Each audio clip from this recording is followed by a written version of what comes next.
Oke, Assalamualaikum warahmatullahi wabarakatuh. Yang pertama-tama yang terhormat kepada Bu Hanif dan Umida selaku pengasuh Pondok Pesantren Laroi Banifida. Terus yang terhormat kepada guru-guru saya, Guru MTS, Guru MA Al-Quran Laroi Banifida.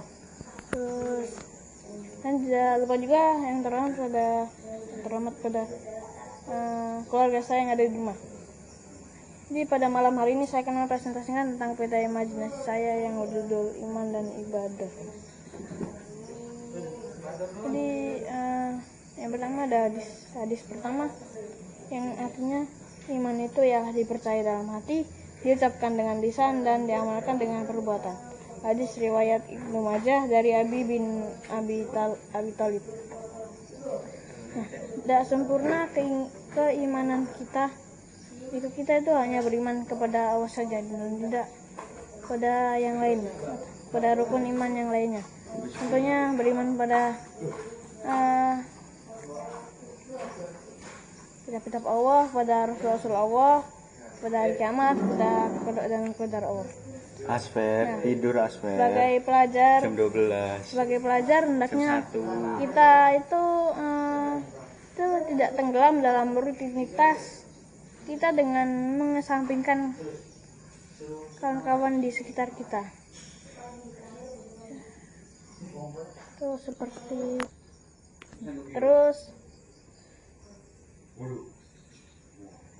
namun harus kita ketahui bahwa iman memiliki banyak cabang yang dapat kita amalkan. Nah, lanjut kandungan hadis. Jadi ini ada kandungan hadis. Jadi hadisnya itu sebenarnya ada 4. Oke, jadi kandungan hadis yang pertama itu iman itu terdiri dari 3 unsur. Ya, yang pertama iman dipercaya dalam hati, diucapkan dengan lisan, dan diamalkan dengan perbuatan. Nah, terus hadis 2 ini yaitu tentang pengajaran malaikat Jibril. Terus yang ketiga hadis yang ketiga yaitu tentang macam-macam amal atau banyaknya macam-macam amal. Terus yang hadis yang keempat yaitu pentingnya keikhlasan dalam beramal. Lanjut, tadi kan sudah ibadah. Sekarang saya akan menjelaskan tentang tadi kan sudah iman. Sekarang saya akan menjelaskan tentang ibadah. Jadi setiap perbuatan itu diberi ganjaran sesuai dengan niatnya. Jadi kalau kita niatnya itu baik, ikhlas, itu akan diberi ganjaran sesuai dengan niatnya. Jika niatnya baik, pasti ganjarannya juga baik. Nah, ikhlas lillahi ta'ala dalam ibadah apapun adalah syarat untuk diterimanya ibadah itu.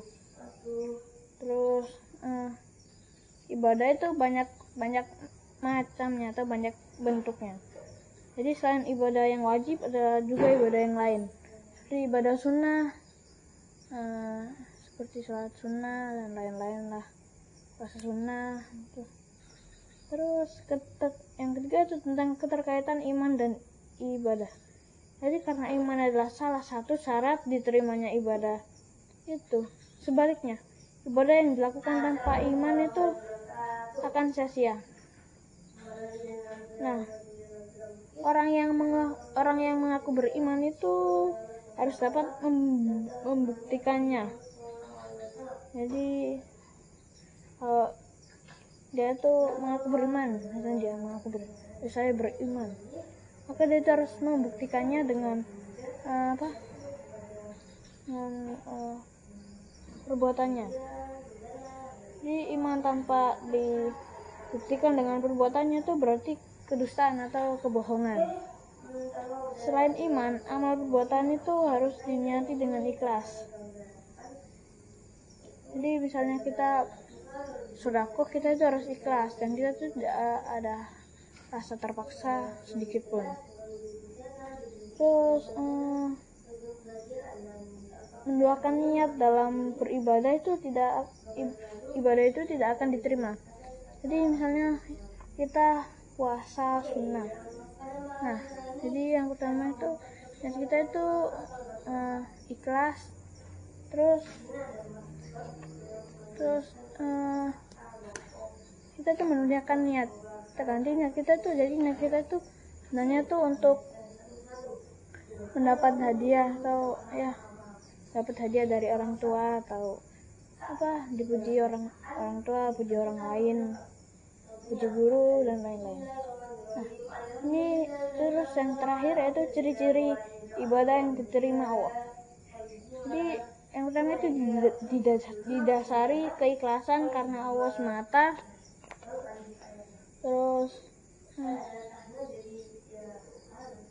yang kedua itu sesuai tuntunan Rasulullah. Jadi kita tuh melaksanakan seluruh amal perbuatan itu atau amal ibadah itu tidak dengan asal-asal. Jadi kita tuh melakukannya tuh sesuai apa yang telah diajarkan oleh Rasulullah SAW.